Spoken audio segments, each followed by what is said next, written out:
Hi, I'm so glad we connected and you found me and you found this video. My name is Andrea Lynn. This is my quick little intro video. First time doing YouTube, so I'm probably gonna really suck. And if you make it through this whole video, awesome. I guarantee you it'll be worth it. So I just wanted to share like my life story a little bit. I was raised in a very strict religious household. From about 3 years old on, my father was involved in a very strict religious, cult-like religion, which it really was.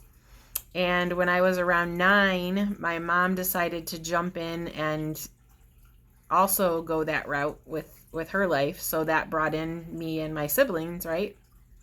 And it's funny because we had actually celebrated holidays, birthdays, everything up until I was 9, and then that was taken away because in that religion you were not allowed to do those things, which was interesting at 9 years old to have those things taken away.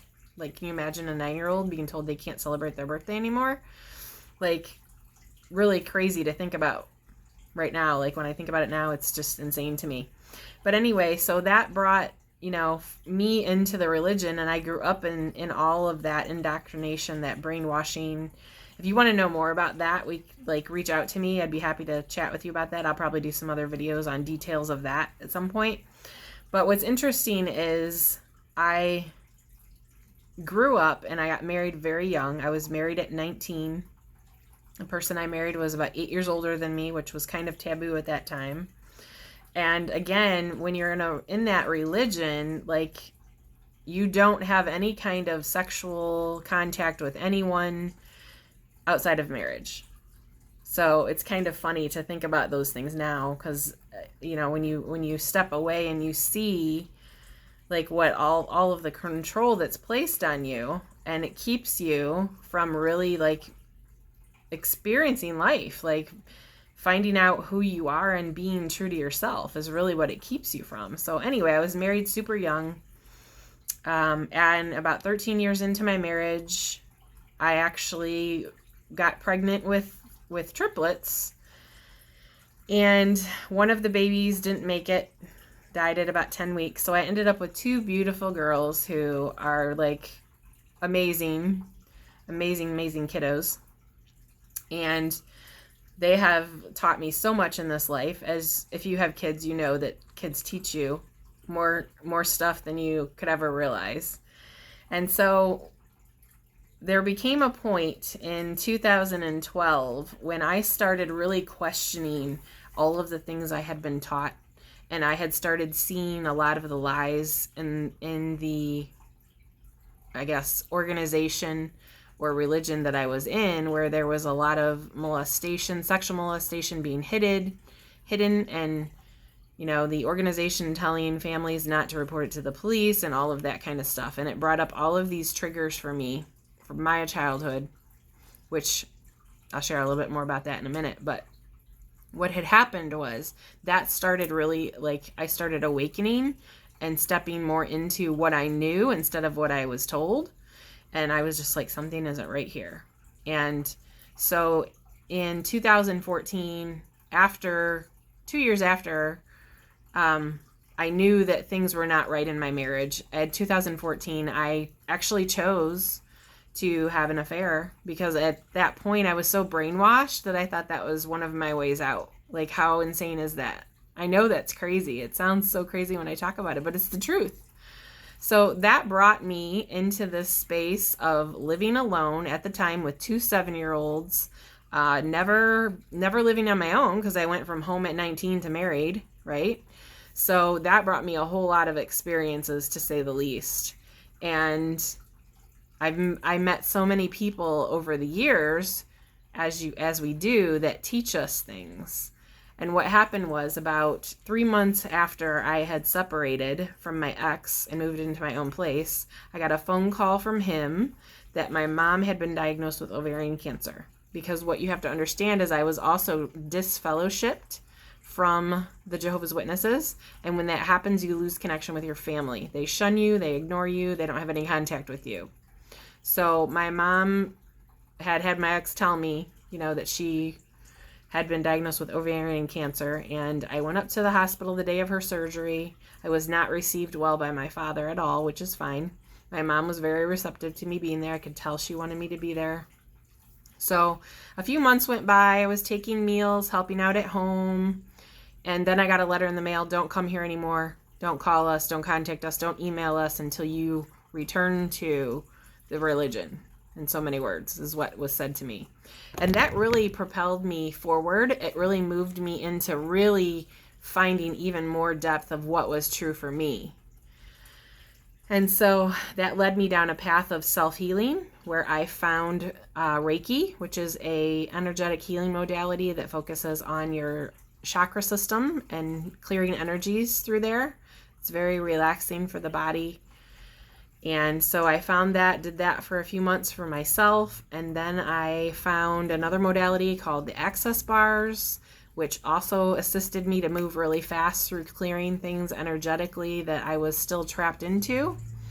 And that was kind of the beginning of what brought me to this space of realizing, because I had been diving so deep personally, of realizing the gifts that I have, the energetic capacities that I have. And through all of that, what's really insane to think about is in 2016, my mom died.